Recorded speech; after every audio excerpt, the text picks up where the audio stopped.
Hi, everybody, and welcome to the Dr. Psych Mom Show. Today, we're going to talk about rewriting history and how I see this happen in session and why it's really not good for your mental health or the development and health of your relationship as a whole. And before we get to that, I would like to tell everybody to subscribe because then you could hear my most recent episode on why not to lie about your sexual past. Aside from that, it's unethical. And a case study of people that I made up that did lie about it that approximate the average people that I see in this situation. So that is an interesting one. And when you add up all my other ones, I think there's now 52 episodes that are subscriber only. So you should definitely subscribe. And separately, you don't get my free podcast if you are in, or you don't get my subscriber only episodes if you're in the Facebook group. But the Facebook group is a fun and supportive environment, and the conversations get really deep about topics related to the ones that I discuss on my podcast, so you should also sign up for that. Okay, so what do I mean by rewrite history? What I mean is, listen, people change over the course of their lifespan, and most of the mental health issues I see are related to people not understanding that. So, for example, people do not understand the honeymoon phase and how people's hormones are very different then versus later on. So as an example, if people don't understand how differently women in particular feel during the honeymoon stage, then they can end up with these sorts of malicious imputations like the woman was doing a bait and switch in order to get me as a husband, and then she was faking all along, and now she finally doesn't have to fake anymore because I'm her husband. No, that isn't real. She felt different during the honeymoon stage. So don't rewrite history that she was bait and switching you. Instead, try to understand that human beings change over the lifespan, biologically, mentally, emotionally, and they should. That's evolving. You're not supposed to be the same at 14 as you are at 35 as 55. This doesn't make any sense. So similarly, another one that I recently talked about was menopause and the effect of menopause on women's sex drive and the evolutionary reasons that menopause does lessen your sex drive. Fairly obviously, it's the end of your menses. You're no longer fertile. Why would your body still be pumping out the same amount of sex hormones? Doesn't make sense. So, but men take this as like some slap in the face or some horrible fortune teller, telling them some terrible thing's going to happen. They forget that they are going to change too, Their sex drive isn't going to be the same as it was when they're currently 40 years old, when they're 60 years old. And usually, I don't see a lot of men who are 60-year-olds in couples counseling because they don't care as much about this kind of thing. So I don't see them in for sexual issues as frequently. Just because biology changes and other things become more important in their mind. Despite that, you would think I would see loads of men in their 60s coming in because as I've said, I'm private practice, I'm self-pay, and people's wealth only amasses more and more over time. So why am I seeing men still that are in their 40s and 50s, but it's kind of a cutoff after that? Because they no longer care as much, and frequently they are focused on other aspects of their life and their post-retirement life, and they're not so upset at the woman. It's not because they're all having a sexual renaissance, I'll tell you that. It's because their values have changed, and they know, and the few that I do see are for really big issues like somebody cheated or something like that. Not just a disparity of sex drive, which is why I see younger couples. Not that that's not a big issue. It feels like a big issue at the time. But again, my point is things change over time. That's totally normal. So when you are back to the topic, although this is very related, when women, and I'll do examples for men, as I always do. So one that I particularly see with women where they rewrite history and they forget to take into account the difference in how they felt at that time versus at this time is when women in their 40s or 50s, usually in the dynamic that I call, and this is a subscriber episode, the wife who wants more and her annoyingly satisfied husband. So women in this sort of dynamic, they tend to go back, particularly now. This is a very, very women's rights focused social and cultural milieu right now. So everything is about that the man probably was an asshole. Yeah, but when anything seems too pat and too simplistic, You got to interrogate that a little bit. So there's women who are in their 40s, around their 40s, 50s, who look back in time and they say, he was an asshole all along. He was just selfish. He focused on his career. He didn't help out enough with the kids. And I should have known all along that he was an asshole, but I didn't want to rock the boat. And a lot of these women are very surprised if they ever see any evidence like letters or something, or birthday cards or journal entries or anything suggesting, really proving, that in fact, at the time that this man was supposedly being such an oppressive asshole, she was happy. She was actually happy at that time. She had little kids. She understood that she was the primary caretaker. That was the contract of the relationship, unstated or stated. He was, working a lot, but he was making good money, and she was able to stay home more, and or even if she was working too, she got to be and felt that it was in fact good to be the one who was mostly in charge of the kids. However, when juxtaposed against today's climate where men are so much more involved, she feels that she got a bum deal. And in retrospect, the human mind tries to make sense of things. That's cognitive dissonance reduction. Our brains don't like there to be dissonance between what we perceive and what we remember, or any sort of dissonance in our brain to feeling that things are uncomfortable.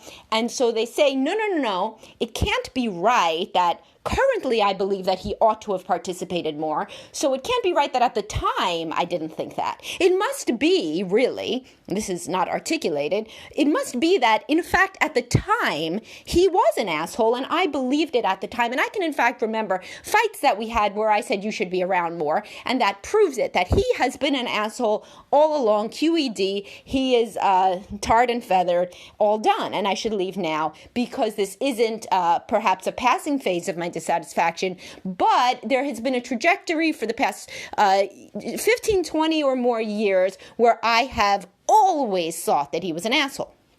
Yeah, really, the man is often very confused by this, and correctly so, because she didn't really think he was an asshole. When sure, periodically she did. Everybody fights periodically. But overall, she could zap back in a time machine to when she actually, let's say, had one small child and was pregnant with another, she really wasn't that unhappy. Yeah, she thought that he could be an asshole, but overall she was happy as her friends were, as happy as them. There was no major thought that he was being a betraying piece of shit, because he wasn't. He was focused on his work. He wasn't perfect. Neither was she, and she was happy at the life that they were building at that time. So then you may say, but what if truly her perspective has changed on it, and in retrospect she wishes that he would have been more involved? Cool. Yeah. And in a marriage that can move forward and that is healthy, she will be able to say, sometimes I think I was an idiot, really. And I think that in the context of today's culture, as a younger woman, as a young mom, I would have said, don't go on so many business trips or come home earlier from work. And, I should have said it, really. And I wish I would have, because there were times I felt really overwhelmed, but I just thought that was the status quo. And then the guy could say, if he is, if he's not Mr. Negativity and Defensiveness, he could say, or he could learn to say in couples counseling, you're right. In retrospect, when now I look at men and how involved they are, I feel I missed out on something too, and I should have not taken it not so seriously when you said you were overwhelmed. I should have tried to get home. It was a different culture, of course, at that time. My boss would not have looked well upon me leaving, but it shouldn't have mattered to me at least a few times. I should have made sure to do it. That would be a couple where there doesn't have to be rewriting of history, and that couple can move forward accommodating new information as it unfolds, such as changing sociocultural climate and what it means to them about the history of their relationship. He can roll with her negative feelings and her regret, and he can even empathize with it and express some of his own, which she could then empathize with and say, yeah, you were in a tough spot. The guys now can definitely take off more paternity leave, say, than you were able to, and I get that.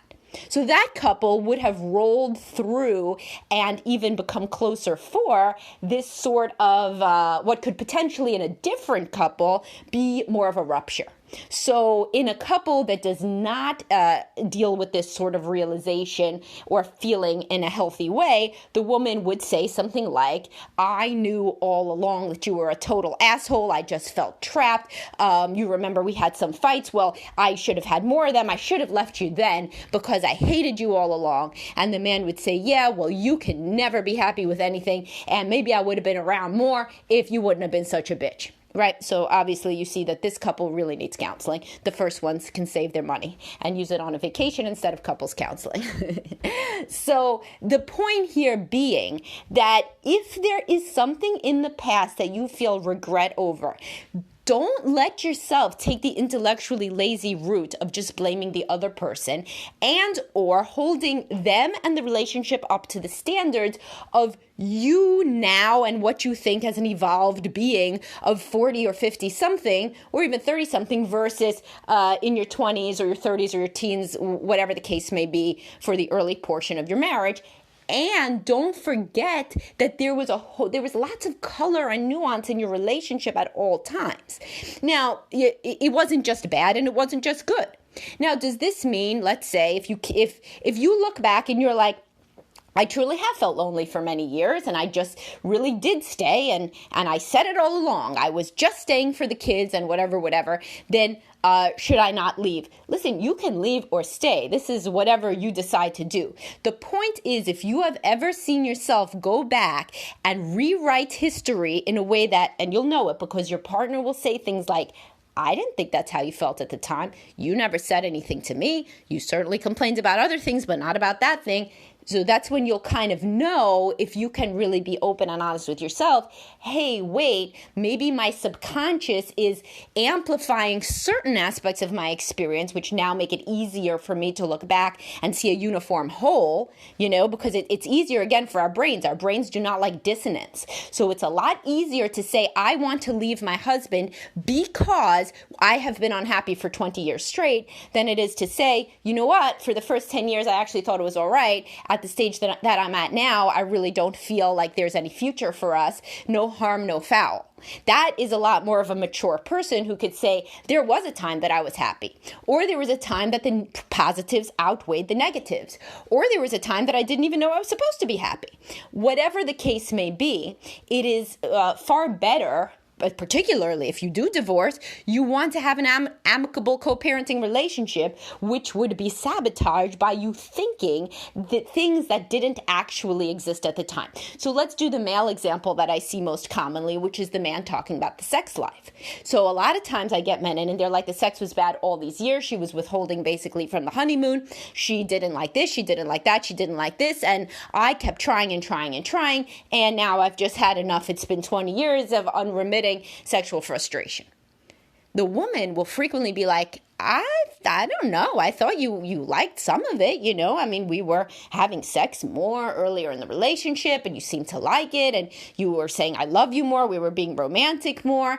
So then at that point, it really behooves the man to try to take a more objective stance and to say, is my current level of bitterness in association with probably the hours of research that I am currently doing about sexless marriages and male dissatisfaction and women's libido, et cetera, am I looking back and rewriting history? Was I, in fact, all right, as long as it was, a couple times a week or a couple times every couple weeks, I was all right, actually. And it's only now when things have deteriorated so grievously that I am really this upset. But saying that like the whole thing was a lie and you were never fulfilled and that's really rare. Honestly, it's really rare for somebody to have unrelenting sexual dissatisfaction starting at the honeymoon, and also to be a man that is not extremely religious, not extremely, not even understanding that divorce exists. I mean, I don't know. Like, it would be very hard, very rare for a man to, let's say, have this level of horrible sexual dissatisfaction from the very inception of the relationship and not leave. And if he didn't leave, that's certainly something to put into the equation. And so then, instead of blaming it all on the woman, he could say, at the time, I vacillated. At times I was somewhat satisfied. And I really did love her. And I am, of course, glad that we had our children, etc. And that we built, a life together. Also, I had very low self-esteem. I really thought I would be incapable of finding a different partner. And I realize that now more at the time than I did at the time. And I can understand the origins of my self-esteem issues. And now, I also am much more dissatisfied due to various changes, including my awareness of the possibilities of marital sex, which I didn't have any idea of what a happy sex life could look like. There was no internet in 1990 or whatever the case may be. And so I either do not want to stay in this relationship anymore or would like to work on it moving forward, but I'm not going to vilify and put my wife into a villain role for saying that for the past 20 years, she was equivalently withholding and malicious about our sex life, because that isn't real. We had moments of tenderness for sure. The birth of the children, the pregnancies, times where we did go away on vacation and have sex, etc., etc., etc. So the overall theme of this and the takeaway is that when there is some sort of very pat narrative, particularly one in which you come out with flying colors and the other person doesn't, that's really when you got to do some deep self-reflective work and try to be more objective, even if the relationship is done, even if this is the aftermath of your divorce, because if you don't interrogate your role in the contribution of the dissolution of the relationship or the dissatisfaction of the relationship or whatever, you are bound to get involved in the same exact sort of thing, because people who cannot look in at themselves objectively tend to get into bad relationships. Why? Because that is an emotional immaturity, and like goes to like. So an emotionally immature person that can never say that they're wrong tends to only do well with and click with other emotionally immature people, which is not going to get you the outcome that you want, and which is like the best plug for therapy that I could possibly give you. If you do not work on seeing yourself more objectively and seeing the ways that there are a million variables that all work together to lead to what you got to, the level of marital satisfaction that you eventually got to. If you can't see that, you are bound to get in a relationship with someone else. Because I'll tell you, when you're dating after divorce, if somebody who is securely attached and who is a more mature, objective person goes on a date with somebody who says, "Oh yeah, it was all my ex-husband's fault, he was such an asshole," that guy is going to be like, whoa, crazy alert. This woman talks like she's 16 years old. I don't need to get involved with that. Of course it's not all her ex-husband's fault. And if she thinks that about him, one day she's going to think it about me. That's how an emotionally mature person would think about hearing that the dissolution of the person's prior marriage was all due to the fault of the ex. And on the other gender side, if a woman hears a guy say, "Oh yeah, my ex-wife, she was some kind of crazy," I think she had borderline tendencies. What are you going to think? Hopefully you've been listening to my podcast long enough to know that he's basically raising his hand and saying, "I'm a narcissist," and or go back and listen to the Narcissist Borderline Dynamic podcast, and or this man is just incapable of understanding that he isn't perfect. Really the same thing. So in any case where you are expecting to have healthy relationships after your current or past dissatisfying one, you have to really do a deep dive to understand your contribution so that you could go on a date and be like, yeah, it didn't work out. At first it was okay and we were in love, but eventually it became obvious we were very different kind of people. I didn't handle conflict that well, honestly. She didn't either, in different ways. And, I'm glad that we have the children and we're trying to co-parent well together. And I'm glad that I'm out of it. But, I do feel like I could have behaved better. Now that sounds like somebody who's going to get laid, in their dating life post divorce, because that sounds like an adult. That sounds like somebody who you could really talk to and be open and authentic with yourself, and an emotionally mature, again, adult really, versus a childlike person that has to blame all of a divorce on the other person. Because it never is. It takes two to tango. All right, so hopefully you got something out of this, and please do subscribe, and I'll talk to everybody soon.